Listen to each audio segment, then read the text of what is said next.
70,000 শিকল লাগানো হবে, প্রত্যেকটা আংটার ভিতরে 70,000 ফেরেশতা ধরবে, তারপরও জাহান্নাম সবার হাতের থেকে ছুটবে আর কিয়ামতের মাঠের দিকে দৌড়াইতে থাকবে আর হুঙ্কার দিতে থাকবে। জিবরিল আল্লাহর ডান পাশে থাকবে, দুজককে আসতে দেখা আর হুঙ্কার দিতে দেখা, সবার হাতের থেকে ছুটা যেতে দেখা জিবরিল চিৎকার দিবে আর জমিনে বসা পড়বে, রব্বি সাল্লিম সাল্লিম, রব আমাকে বাঁচা, আমাকে বাঁচা। ওই দিন শুধু একা আপনার নবী, তোমার নবী চিৎকার দিবে, উম্মতি উম্মতি।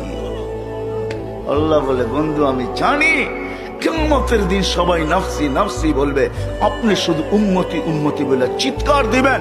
বিদায় আনা সাহিবি ইয়াউমিদ, আনা মালিক ইয়াউমিদ্দিন, আমি কিয়ামতের মালিক, আনতা সাহিবা ইয়াউমিদ্দিন, আপনি কিয়ামতের বাদশা। কসমতুল কিয়ামত কিসমাইন, কিয়ামত আপনার আমার মাঝে, সালতুতা শাফি তুশাফা, ওই দিন আপনি চাবেন আমি দিব, সুপারিশ করবেন আমি মঞ্জুর করব, কিয়ামত আপনার আর আমার কারণ।